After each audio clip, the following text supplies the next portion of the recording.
I'm Mark. And I'm Josh. And this is Alter Ego Comics TV, episode number 162. What did we like this week? We'll cut right to it. Lots of good stuff. I was surprised by what I liked this week. There is a new Superman storyline called Doomed, which kicks off... Actually, there were some preludes, I believe, in the weeks past. But this week, we got Superman Doomed #1. This is a one-shot that really kicks things into high gear and is the logical starting point if you're interested in checking it out.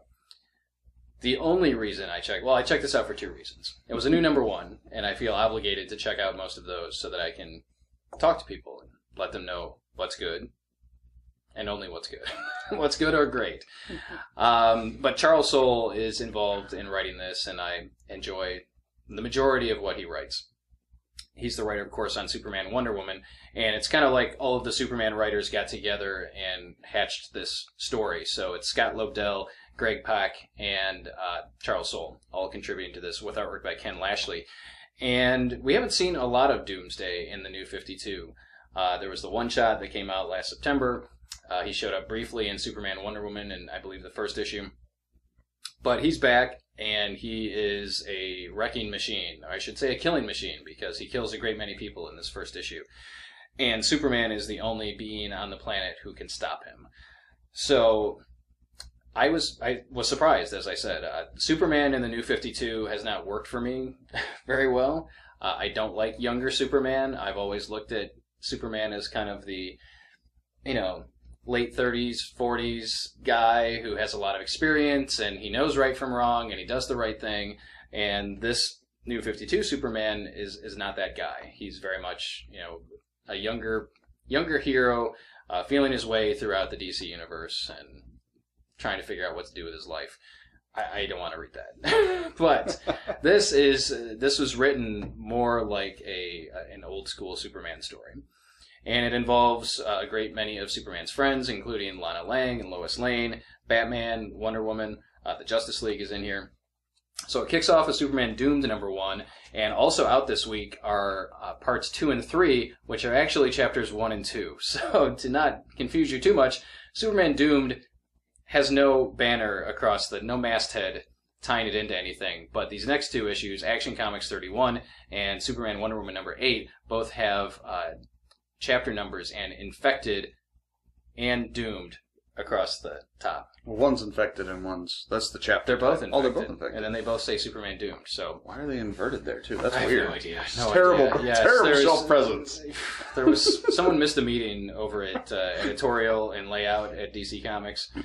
But Action Comics 31 continues the story, as does Superman Wonder Woman #8, and they're both good. All three issues tell a compelling story involving the New 52 version of Superman and his friends.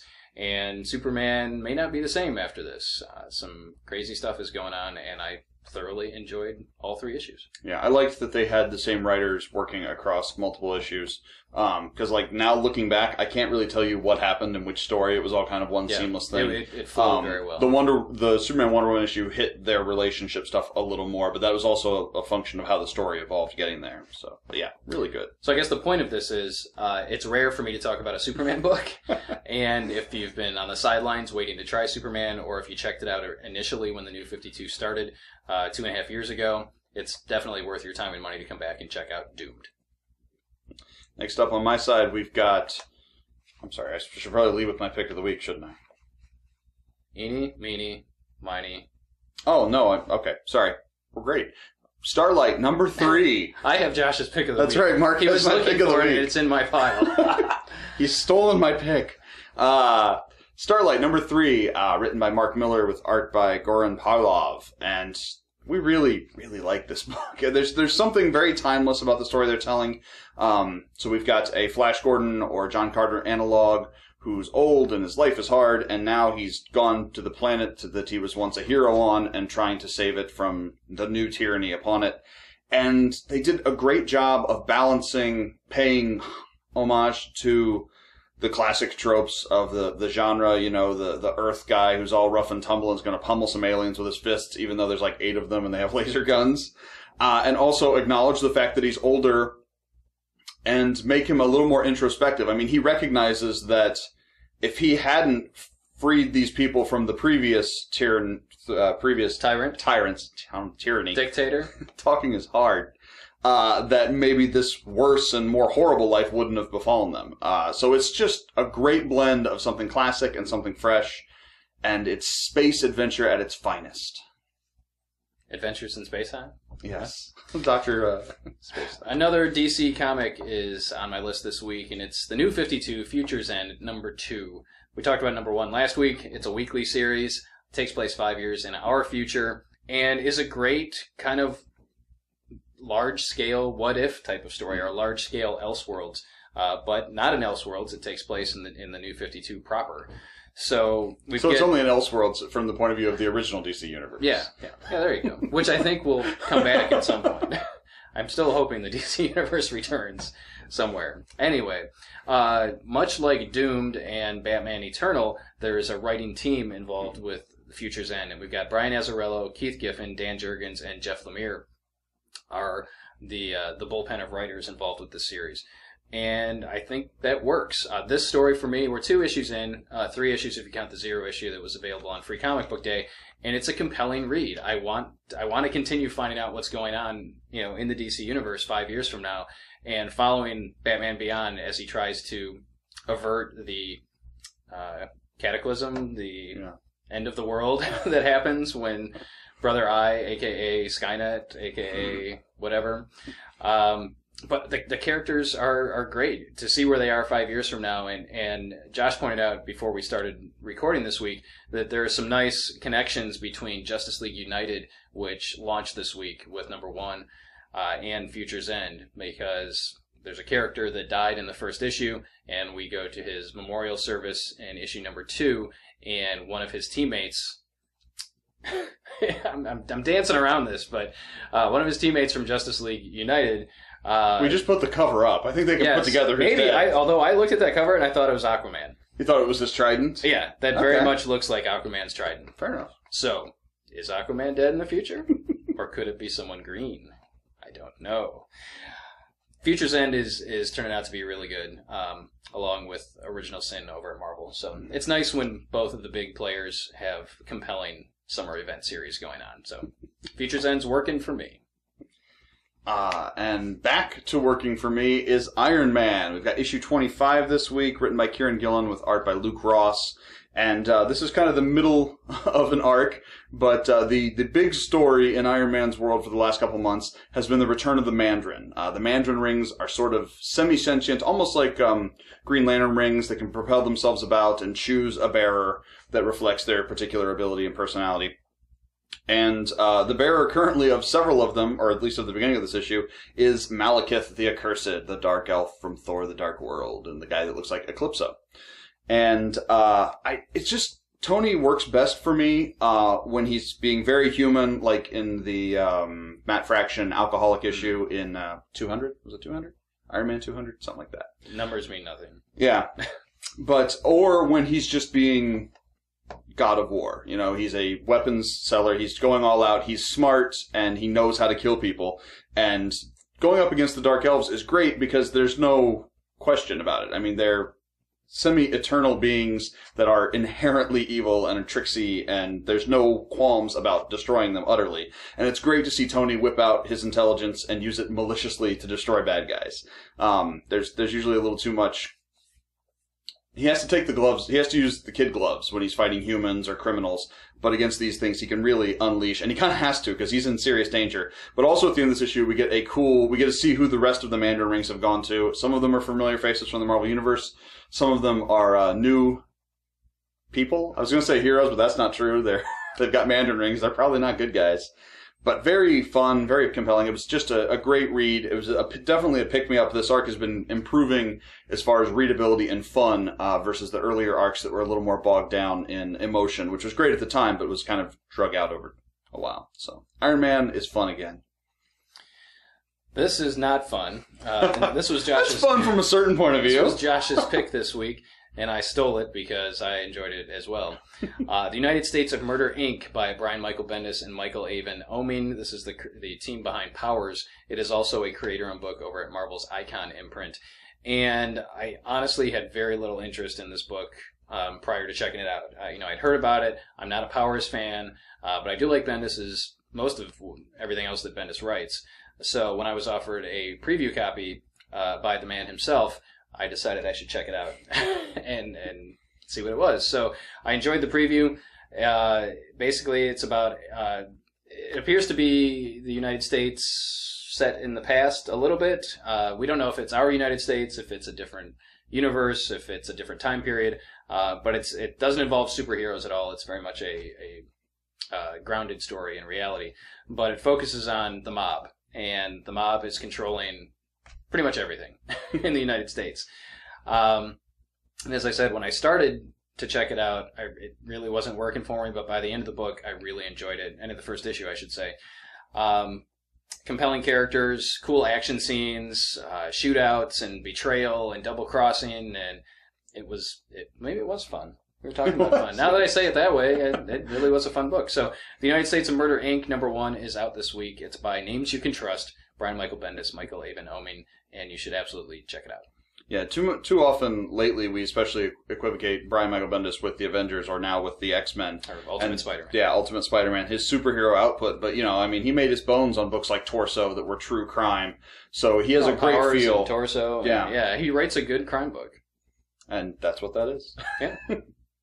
Last up this week for me, we've got Avengers 29, which has an original sin banner across the top, because we get to see some original sins.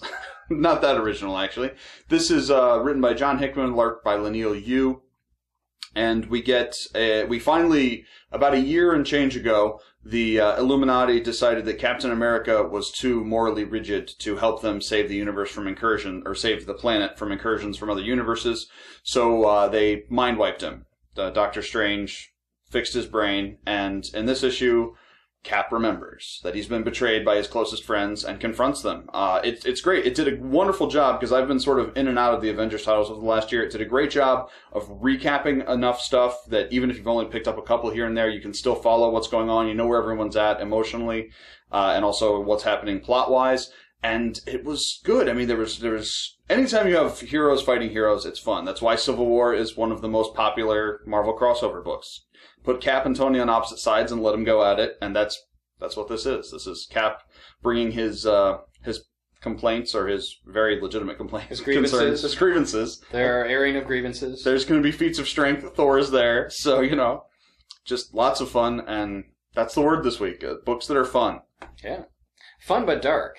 Oh, it's very dark. I mean, his friends are betraying him. Tony's killing people. They're not mutually exclusive, but yeah, these aren't happy-go-lucky books. They're fun if you enjoy dark things. Pathos. Yes. All right, so we debated on what to do for a top 5 of the list this week. The logical thing that I thought about doing was a top 5 Superman stories, which we've already done. So go back and check the history of Alter Ego Comics on YouTube, and you'll probably find that.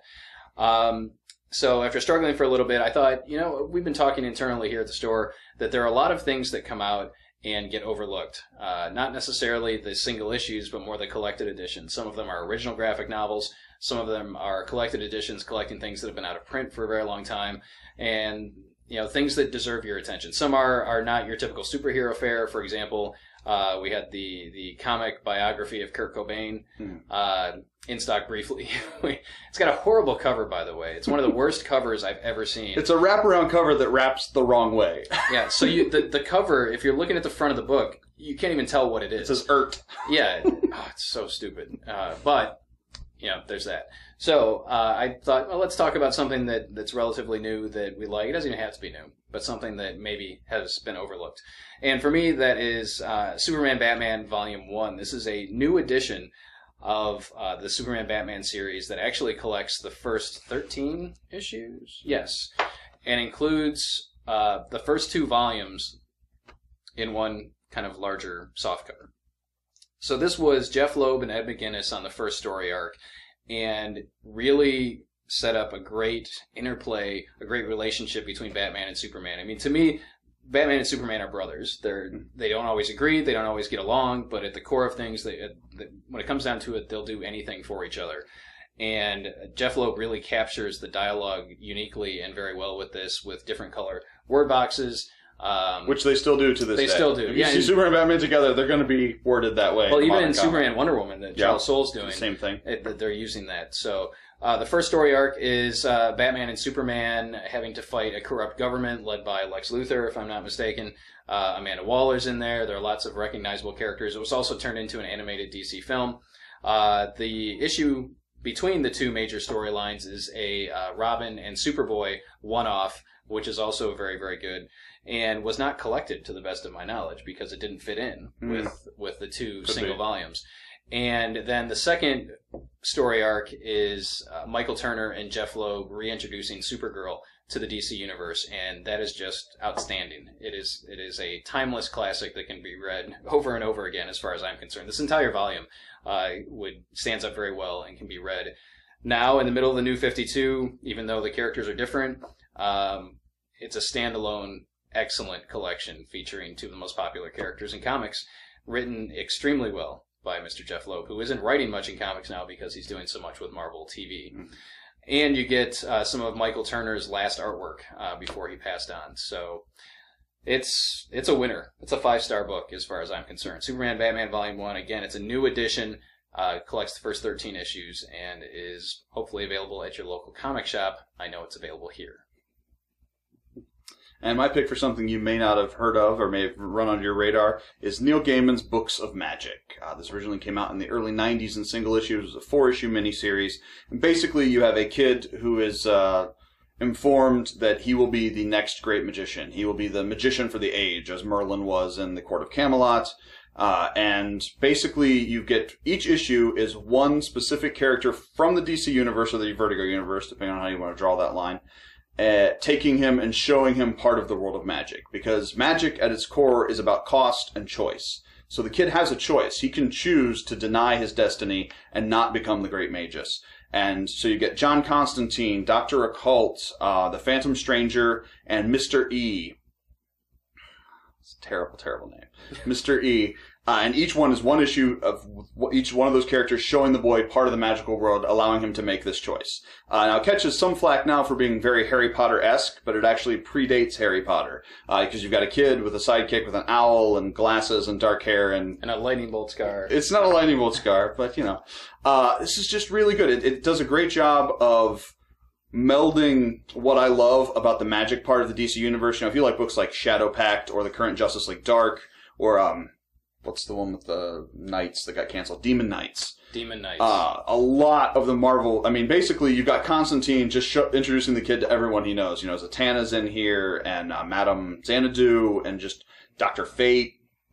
And it's just little snippets. It's just background stuff that makes it feel very real. And this kid, you know, seeing the weight of his choices, and also being actually threatened with these people as they go through these realms, it's just a really great... It's not even coming of age, because he's not really coming of age yet. He's preteen. But it's just a very resonant, interesting book about the nature of magic and growing up and life, and it's so good.